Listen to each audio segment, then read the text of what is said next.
Hello, this is going to be a video about the basic rudiments of how to read and write music. Okay, so the first thing that I'd encourage you all to do is make yourself a little piano keyboard just on a piece of paper, and if possible, have this near your piano or keyboard if you've got one. Okay, so you just need to leave some space above and below it. Right, so you just draw some keys like this. Very, very simple. Probably get another one in there. Like that. Very, very simple. Right, because this is going to help you apply what you learn to the actual keyboard itself. All right, now you'll notice that on a keyboard, the black notes are arranged in groups of 2 and 3, which is very helpful. There's a black note there, not a very good one, but who cares? All right, and then we just do another one here. All right, there are little gaps. See these 2 notes here? All right, it's 2 black notes, then it's 2 white notes, then it's 3 black notes, then it's 2 white notes, 2 black notes,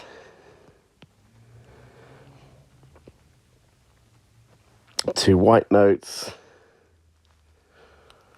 then it will be 3 black notes, but I've not given myself enough room, so I'll just do kind of a little bit there, okay? Which is what will happen on your piano as well, by the way. It can't go on forever, so at some point it must start and stop, okay? Usually the very, very bottom note of a full-size piano is a bottom A, and then right up at the other end, at the top, it's a top C. For example, on this piano, I've started here. I'm going to pretend that here is middle C, all right? C is always to the left of 2 black notes, okay? So, for example, this is a C, and this is a C, what we call an octave below, okay? Because an octave is 8 notes. Because the notes are named A, B, C, D, E, F, G. When we get to G, we start again at A. A, B, C, D, E, F, G. But the notes are what we call an octave higher. They're still the same sound, but they're just 8 notes higher or lower, all right? Now, the next white note from C is D. And I just like to remember it by thinking it looks like a dog in a kennel. All right, and there's another one there. All right, then E is here. F, G, A, B. And I said this one was middle C.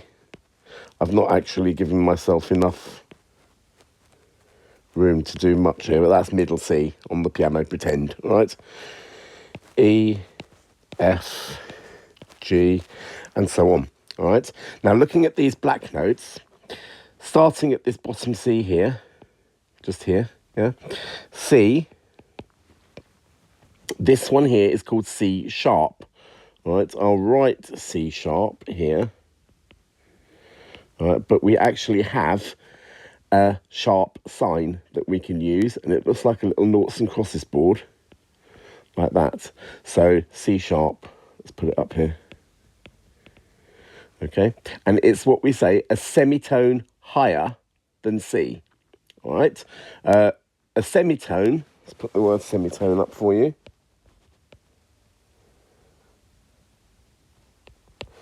Semitone is basically the distance between one note and the very next note, all right? So the next note from C happens to be a black note. It's called C sharp, okay? We can have a semitone lower than D, which is also going to this C sharp. But when we talk about it in relation to D, it's called D flat, okay? So D flat, I'll write that there. And again, we have a flat sign, which is D flat, like that. Looks like a little B, okay? So we've got words sharp and flat, okay? And I'll just go up and I'll just name a few more notes for you. Might have to clear the decks a little bit first, though. C, a semitone higher, is C sharp, okay? But D, a semitone lower, is D flat, okay? At the moment, it doesn't matter what you call either C sharp or D flat, it will start to matter because there are rules in music. We'll call them rules, but they're really conventions. It depends on what key you're in, and that's too complicated for now. So at the moment, it doesn't matter. It's either C sharp or D flat. Call it what you will. All right, so D sharp is here. Okay, and it can be called E flat. Okay, in relation to E, it's a semitone lower than E, and it's therefore called E flat. Now, a semitone higher than E is F, all right, because there's no black note in between. It's just the very next note. So E could be called F flat. Okay, I'll put that there for you. Okay, and F could be called E sharp. Very, very rarely, but it does happen, okay? So next we can have, so F sharp, okay, and G flat, just there. G sharp, or A flat. A sharp, B flat, okay? And just like E and F, there is no black note in between here, so B and C are a semitone apart. Let's put these as semitones, let's just write that there. Semitones there as well, okay? So B could be called B sharp. Very rarely, C could be called C flat. Again, quite rarely. Right, C sharp, just to go up to the octave, D flat. Okay, so those are the notes on the keyboard for you. All right, and make yourself something like that. Make it a bit bigger than mine. All right, and use that for the lessons that follow. Okay, now at the beginning of every music line, there is a sign called a clef. And that clef might be a treble clef, it might be a bass clef. If you play certain instruments, such as the cello, you might see things called a tenor clef, and there's also an alto clef, I believe, something like that. I'm not going to get into tenor and alto clefs. It's very, very rare that you see them in music nowadays. And certainly, if you're buying a piece of pop music from the shop or something, then you basically need the treble and bass clefs, all right? So the treble clef is for notes generally above middle C, all right? And I've got a piece of plain paper here to start with, just to show you how to draw one in big, and then I'll show you how to put that onto the 5 lines, which is called a stave. But anyway, okay, so the treble clef. All right, I'm still in red. Let's get out of it. Go back to black. Okay. All right, so the treble clef. Treble clef. All right, it starts out with a little curl like that. All right, let's just do a few of those just to practice those. Okay, and then it goes up to the top and comes down to the bottom like this. So it starts with your little curve like that and goes up to the top and down to the bottom and just curves round. Okay, so just get a piece of plain paper and a pencil and practice doing those. They become very, very quick and they're very easy to do. All right, so that's the treble clef. That's for notes generally above middle C. All right, and the bass clef for notes below middle C. Okay, so let's have a bass clef. Bass clef is very easy. It's just a black dot with a little curve going round and 2 little dots here. It's actually important when you do these on the stave that you get these dots in the right place, and also this curve should go in the right place as well. So let's go onto a piece of music, all right? Yeah, the sound is going to change now because I actually had a bit of a mishap while I was recording and actually covered up the microphone with my fingers and it all went a bit dodgy. So I've now moved to my piano and I'll do it from here so that you can actually hear what the notes actually sound like. But what were we doing? We were doing treble clefs, and I was going to show you how to put that onto the stave because it actually starts on the note G, always. The note G is the second line up from the bottom in the treble clef. So we actually start drawing them here, like that. Okay. Now you'll be able to hear my iPad creaking around, sorry. Start here. And move down like that. Okay, obviously you only do one of these. You usually do them in black. Viola.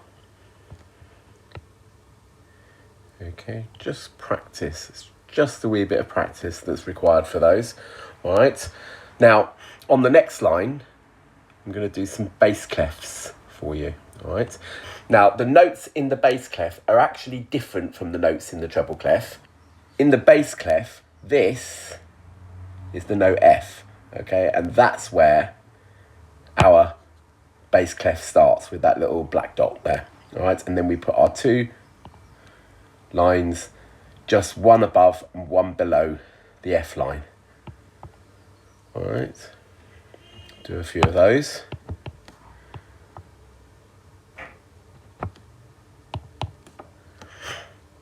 That one wasn't quite so good. It's not easy drawing and writing on an iPad if you're not used to it, but there you go. All right, that's how to do bass clefs. Let's go back to the treble clef and we'll do some notes in the treble clef. All right, so the first thing that we must do is actually draw a treble clef. Start on the G line, do a wee curve round, go up and down, and there is your treble clef. All right, now middle C, which is here, that's a middle C, is done on a little line all by itself. That's called a ledger line, right? You see them a lot in music, okay? Ironically, we've got this 5 lines here, but the note that we must know is middle C, and it actually is on a ledger line, all right? So that's a middle C, all right? And then this is a D, which comes just underneath it. So middle C, D, okay? I'll put the notes there. C, D, E, F. All right, remember that E and F are a semitone apart. There's no black note in between. They're a semitone apart. The rest of these are actually what we call a tone apart, okay? C to D has got a black note in between it. So they're C to D are a tone apart, okay? D to E, they are a tone apart. E to F are a semitone apart. G, A, B, stupid thing keeps coming up. I don't know what I keep doing for that. B, C, D, E, F, G, and then the next note up, top A, goes on its own ledger line like that. Okay, as I say, those ledger lines are very, very common in music. You'll see them everywhere. All right, even in early grade piano pieces and stuff, you'll find them. All right, so that sounds like C, D, E, F, G, A, B, C, D, E, F, G, A. All right, so it's that top A. All right, now, as I say, the notes in the bass clef are different. So let's move down to a new line, like this. Okay. First thing I must do is a bass clef. All Right, so put my little dots on the F line, and then my two little dots either side, okay? It's Mr. Bassman with 2 brass buttons on his shirt. All right, so I'll remember where E is. Okay, this time I'll do what are called semi-breves. All right, there, those open notes. You'll find out more about those in the next lesson that I do. All right, so E, F, let's put those on. Okay, and that sounds like this. E, F, okay, see how low we are. G, A, B, let's put those on. G, A, B, C,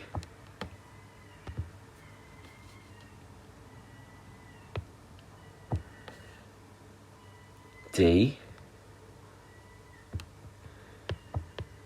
E,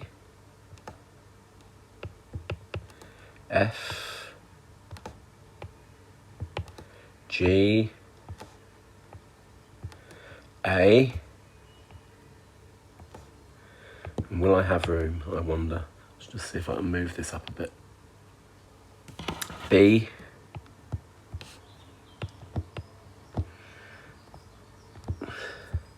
C. All right. Now that C there is actually middle C. It's the same ledger line. It's how you write middle C in the bass clef. All right. So starting at the bottom, E, F, G, A, B, C, D, E, F, G, A, B, C. Okay, the middle C. Ready to play? What's the day? Behave. Right. The next thing that you need to learn how to do is to write sharps and flats. All right. Now, sharps and flats have another name, and they're called accidentals. That means that if you're playing along a piece of music and you see a note with a sharp or flat sign in front of it, that sharp or flat sign is called an accidental. All right, so I will write accidentals here for you. All right. Accidentals. Okay, there we go. And we will even underline it. So what I'll do now is do a treble clef again. Every line of music has to have a clef. Okay, so don't forget to put a clef in front so that we know whether we're reading treble or bass. All right, we're going to be easy here, and we're going to do a treble clef. So here's a treble clef. All right. Now, let's pretend that I'm doing this note. Can you remember what note that is? That is an... Okay, so this is an A. I'll show you an easy way to remember those a bit later. All right, so this is an A. All right, if I wanted to play the note a semitone higher, I'm going to the next black note, A sharp. Okay, so this, I put my sharp sign, and the square, the centre part of the square, has to be on the same line or space as your notes that you're doing. All right, so A, that's A natural, we call that. All right, so that's A natural, A sharp. All right, now if I do the note B, there, that's the note B. All right, now I'm going to go down a semitone from B, and that is going to be called B flat. So sharps do a semitone higher, flats do a semitone lower. All right, so this is B flat. All right, so I'm going to put my little flat sign. The round part of it, as it were, goes on the same line or space that it's actually doing. So it's B flat, so the round part goes on the B line. All right, and then there's my B flat. A sharp, B flat. All right, and you might notice that A sharp and B flat are the same because they're the same note. It's just as I was showing you on the keyboard a bit earlier on. All right, so there's your sharps or flats. That's how to write them next to the note that they occupy. While we're talking about writing notes, it's always important to put your note exactly on the line or in the space. Okay, so for example, if I've got a bass clef here, let's change to bass clef. All right, if I do that, that's a beautiful C. All right, if I do something like that, how do I know whether that's a C, a D, or a B below it, as it were? I don't. All right, so it is important. That is very sad. Okay, this is good. All right, can have a smile. All right, so moving up here, back to these notes. Okay, so we're going to go to our treble clef again. All right, now I said I would show you an easy way of remembering the notes, and indeed I will. So I'll change colour here. Let's go to a blue. All right, so now remembering C and D, just remember those two, where they are. All right, to get all of the names of the notes that are written on the main stave. E, these are the notes on the lines. G, B, D. Wish that thing would go away. F. Okay. E, G, B, D, F. Just remember the phrase, every good boy deserves fruit. And I'll play those to you. Every good boy deserves fruit. Okay. All right. And in between, you have the word face.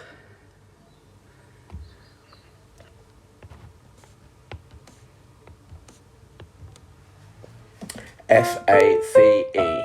All right. So F-A-C-E. All right. So remember C and D. Then the phrase, every good boy deserves fruit for the lines, and the word face for the spaces. All right. And again, remember G and A. But to be honest, once you'll learn those note names and spaces very, very quickly. They're not difficult. All right. The human brain has the capacity. All right. And once you can do that, you won't need to do much more working out. You'll be able to do it by sight. Okay. Going to the bass clef though. Remembering E and F. All right. Go back to my blue. For the lines, G, B, D, F. Okay. Jibbity-fa. Jibbity-fa. There you go. I just thought of that one on the spot, all right? My teacher, when I was very, very little, she was a very old lady called Miss St. John. She taught me the phrase, George Brown died Friday afternoon. I apologise if your name is George Brown. You didn't really die Friday afternoon, but, you know, it's just a silly little phrase, all right? And then in the middle, in the spaces, I mean,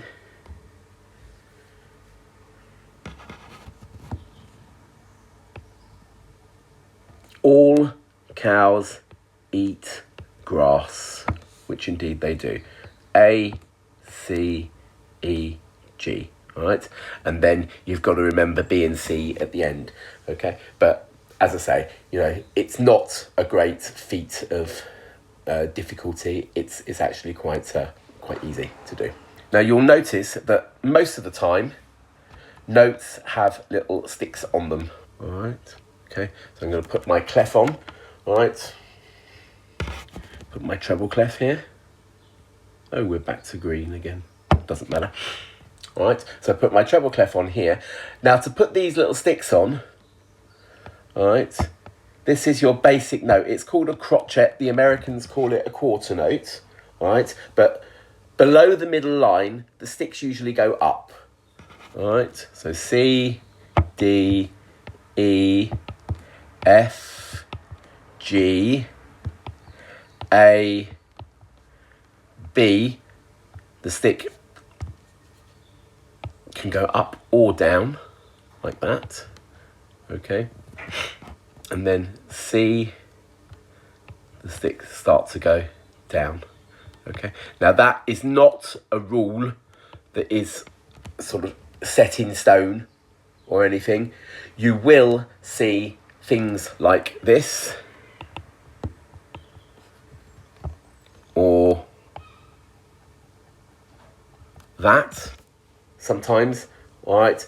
It's just a convention, particularly if you're just writing a single melody line, for example, all right? If you're writing chords, which is where more than two notes play at a time, you might see something like this, for example. This is two notes playing together, playing the note D and F together, and you might see something like that. You might see something like that, and that's a quaver. So you'll find out what a quaver is soon, all right? So this is two notes playing together, D and F, okay? And that's just a writing convention, all right? It's exactly the same with the bass clef as well, all right? Except that obviously the middle line is not B in the bass clef, it's actually a D. Right, I think that is probably enough for lesson 1, okay? So you've got just about all of the information there about note names that you will need to pass what in the olden days was grade 1 theory. What I would suggest you do is get yourself some manuscript paper, either on an iPad like I've got here, or just plain sheets of manuscript paper. You can buy books with it in, all right? And just make yourself some notes, write some, and see if you can play them as well. The typical game that we were given to do was to try and make words. For example, C-A-B, that's the word cab. That's the word egg. And there were a few others that we used to have. Ace, for example, A-C-E. Okay, so write them out and yeah, make yourself up some little words with the notes as well. All right, just to have a little practice. All right, so I will thank you for watching. I'll see you next time when we'll be looking at rhythm and pulse in music. All right, see you later. Bye.